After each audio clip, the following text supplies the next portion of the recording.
Definitely. Australia, Great Britain or England matches are always very, very high, intense affairs, and this one will be no different here at Wembley. So the 1995 Halifax Centenary World Cup about to get underway. The top two seeds, England v Australia from Group 1. Another 15 matches to come throughout England and Wales. 80 minutes action here.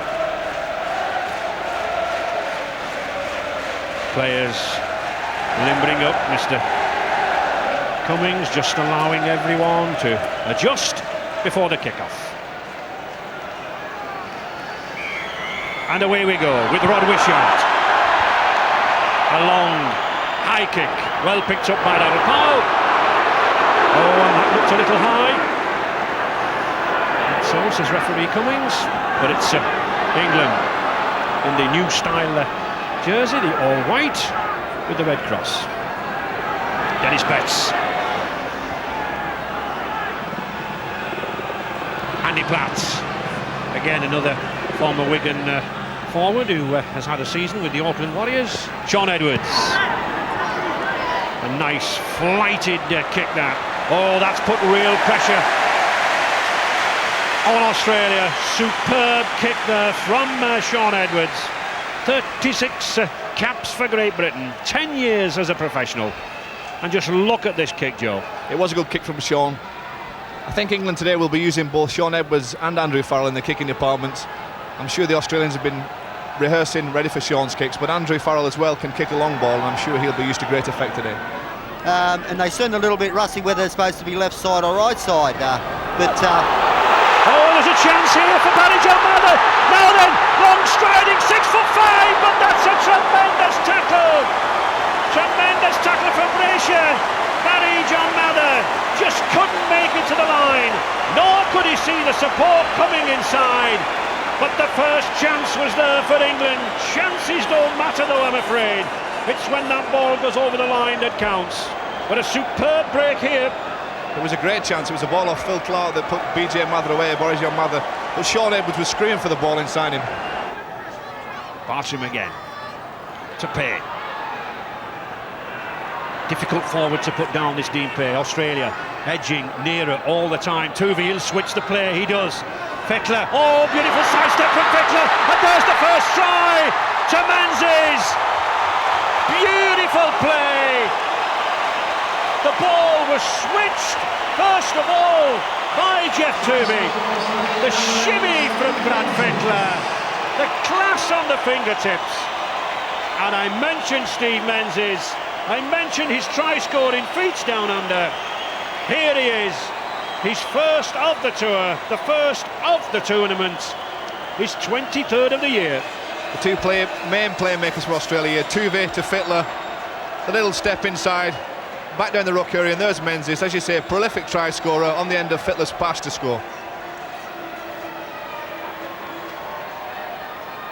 Australia done well here because what they did, they stacked their left-hand side, and England was spread out, thought they were going to spread the ball. Brad Fittler seen the defence move up too quick, big step off his left foot, and Steve Menzies backing up the middle and offloaded the Menzies and scored under the post. 12 tests, 118 points in his 12 tests, and has a phenomenal strike rate of 10 points a match. And here he strikes another 2. So it's Australia put the first points on the scoreboard. England 0, Australia 6. 32.5 minutes gone. Sean Edwards. That's a good high one now then. That is a tester on Brescia. Oh, he's lost it! Almost a chance there for John Bentley if John Bentley could have moved in. But here is a chance of 6 tackles now. He kept his eye on the ball, just couldn't take it. And luckily it bounced back to him. That's the first time that England have gone to the high kick. Brescia, as you say, covered it well, but at the last minute took his eye off it possibly. Spilled the ball. That could have been a try for England if it had gone to hand. This is a good time to get the football. It's only about 5 minutes to go before half-time, and they can put plenty of pressure on Australia here. Oh, Andy Farrell going for the line! And Andy Farrell has scored! Superb run down the blind side! The very try that England wanted! I thought for a second we'd lost it when he dummied. He himself. I said he had power and he had the pace, and finally he had the strength to carry the Kangaroo defence over. Superb effort. Excellent effort from Andy Farrell, justifying his place at loose forward, using his strength from the base of the scrum to get over the line. A lot of power here. He's a big man, he's only a young lad, but he's got a lot of strength. He gets over the line. As we were saying before, no tries for 30 minutes, and in the last 5 minutes we've had 2 tries, one from each team. And we can just see the strength of the 20-year-old there. He's holding off Menzies, he's holding off Tuvey. And we can also see the determination. Good try. Seemingly no nerves, this youngster. He's taken over the kicking duties at Central Park with Wigan in the absence of the former All Black, Fran Obotika, now resident at Castleford. And he's done an excellent job. He's certainly looking for good lift on that ball. Huge mound of sand there. This is an important kick for Andrew. He's trained and trained. He must have put hours in of practice.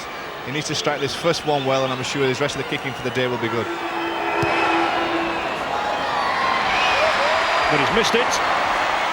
He didn't really seem to get a good kick behind that, a good whack behind it, Joe. You'd be surprised just how far this lad can kick it. I mean, he's got the size and the power in the legs. If his timing's right, that's all it needs. But I think Phil Larder and his assistant there, John Joyner, will be happy with that try. Paul Newler, not been in the game too much. Oh, almost in the game there. Just held there by Aussie centre Coyne. And there is the hooter. A good, solid, strong performance from England. Australia going in the lead with Menzies and Wishart, but Farrell hitting back.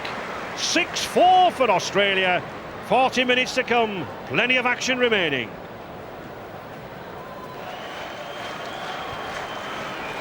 And off we go for the second half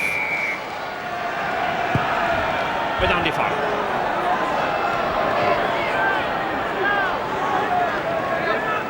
England moving in well already. Difficult to put down this Halifax wing. Edwards again. Another high one. Latasta. Play on, I think. Yes! Play on to Barry John Mather. Driving for that line. He flicked it behind him. Going for the line. Jason Robinson. Oh, he can't get it down, surely. He's on his back. He was fighting frantically to turn himself over. I think he knows in his own mind that he just didn't get it down. He was on his back, and despite the struggles, it was no try. Once again, you'll see the kicking game was in play again. He's held up, but it all come about from a great kick from Shaun Edwards. And there we see, and all praise to Harrigan there. He holds him up, holds and clamps his arms. The ball goes down, but the player is on his back. A couple of tackles remaining in this sequence. Surely Edwards will want to move it wide. He does. To Powell, he's got Newlove out here. Newlove has got Rudlinski. Newlove going himself. Can't get the ball away. Excellent tackle there by Coyne. On the sixth tackle, Chris Joynt drives through. There's a chance for a try. Mr. Cummings checks with the in-goal judge, and he awards a try. No knock-on, says the in-goal judge. And that's what they are there for, to judge on that. The Australians don't like it. The English fans certainly are not bothered. And England, for the first time in the game, go in the lead. Here we'll have a better view. This is exactly the start that England wanted to this second half. Unusual for Chris Joynt to be kicking on the last tackle. Manages to get to the ball after Brasher puts it behind him, drops on the ball for a try. Great start for England for this second half. Yeah, once again, the kicking game, little chip kick through from Joynt there. Brasher makes a big mess of it. Now, I think the in-goal touch judge was right, because it doesn't look like the Brasher did get any touch to it, and it's a fair try. Certainly, I think Chris Joynt put downward pressure, and that's all you have to do. Put downward pressure on the ball. and maybe it might be time to give Robbie O'Davis a chance there. He is a fullback, and it might be something that Bobby Fulton could do, is bring him on. Andy Farrell looking for a goal, and he finds it this time. Better luck than his previous attempt. Brings a smile to Michael Parkinson and Fred Truman's faces, and not to Bobby Fulton's, I may add. But then the Aussie coach rarely smiles. England 10, Australia 6. That was danger for England. This still is. Fickler. Oh, that's a tester for this young... Oh, was he interfered with? I think he was! But it's a try nonetheless to Mark Coyne. The high kick put panic, put England in trouble. Australia's Mark Coyne taking advantage of it. And look out, England, Australia back in there. England 10, Australia 10. And this should be, I think, interesting viewing. I think this is great. Brad Fiddler, Phil Clark was coming 100 mile an hour at Brad Fiddler. He just took his time, never panicked. It was just pinpoint accuracy with the kick. He's gone up too, Chris, he's gone up too early. Mark Coyne's on the spot and scored the try. But Brad Fiddler, how calm was he when he kicked that football? It was a great kick. Chris Radlinski just lost it somewhere in flight. The ball bounced kindly for Australia, but there was Coyne on the spot to touch down for 4 points. It was a great kick from Fiddler. Yep. I think, as you say, Joe, I thought he'd been pushed, but it's not. He loses it in flight. He senses the ball has gone behind him. And there he is on hand to pick up. Good play by Coyne. Try. He just jumped about a yard too soon. Rod Wishart then with the kick, just 2 metres inside the 20-metre line, about 15 metres in from the touch. Oh, and he puts it to the right of the upright. Not a good kick there from Wishart. All square, 51 minutes gone. Jackson. Opawati misjudging it. Oh, and he loses it. Here's a chance for Jason Robinson. He's in on the corner. Oh, an error by the wingman. And Jason Robinson picks it up. He saw the line and he was in at the corner. It started when Opawati misjudged the kick. He let it go behind him. He had to turn there for it, and then he lost it. Pressure football by England. They kicked into the corners. Opawati tried to bring it out. Good chase by England, good defence. I think it was Phil Clark that came up with a crucial tackle that spilled the ball. Jason Robinson, if you give him chances like that, he's going to take them. He pounced on the ball and managed to get over in the corner, Steve. It's a great kick from Lee Jackson there. As I was saying before, he's certainly been the best hooker on the park. Opawati, he actually took his time to get back to the ball. He just mucked around a little bit. Jason Robinson on the spot, picks up the loose balls and scores a great 4-pointer. It was Barry John Mather actually comes up with the tackle here, and Lee Jackson who'd done the kick. They were onside and a great defence. I think what it does show, Joe, you can put kick after kick after kick in, but it's the chasing that actually gets you the try, doesn't it? All credit there to England. A very difficult kick here now for this 20 years old loose forward, right out here on the touchline. He'll try to swing it in. This slight breeze swirling around here, under the roofing here. Oh, it looks good, and it is good. Straight between the posts. A superb kick from Andy Farrell there, right out on that touchline. And somehow I have the feeling that this Halifax World Cup is suddenly coming alight.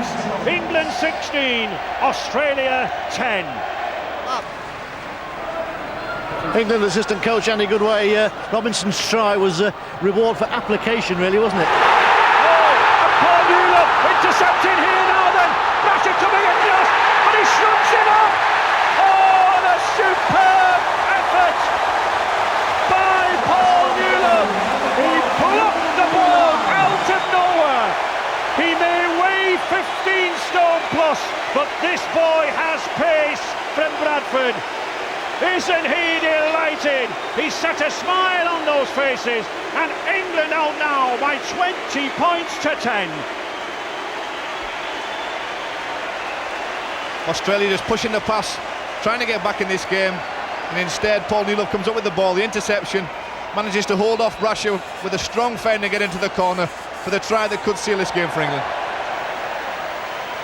You see, Jimmy Dimmick, that's inexperience. There's no need to push that pass. Paul Newlove just said, thank you very much. He's smiling before he gets to the line, Newlove. Great fend, right arm fend, pushes Brasher off, still smiling. 4-pointer. Didn't he just enjoy that try? But there it is. He plucked it out of nowhere. And he's a big man, is Newlove. And just watch this handoff. We don't see many handoffs these days. That was a cracker. This is the wrong side for Andrew Farrell, being left-footed. Well, I'll have a little bet, Joe. I think he might kick it. You owe me again, Ray. Oh! That's a 10-pence piece, Joe. Well, it was a good effort. Left foot or nowhere left foot. It's England 20, Australia 10. I mentioned early on, Steve, that only 5 of these players had actually played at Wembley. And what I was interested in, yesterday afternoon when players normally visit, Australia didn't come. No, they didn't. They chose not to come. Terry Hill's made a big break down the outside here. Terry Hill, he's got space, but a cracking tackle by young Radlinski. That was a try-saver. And another one on Hopewati. The England cover flooding back, but still Australia coming in here to Dimmock. Dimmock puts the ball out. It's back to Menzies, and Menzies is going over. Once again, support play. Australia are not out yet. And it's that man Menzies, try-scorer supreme, puts hope again in those Australian fans.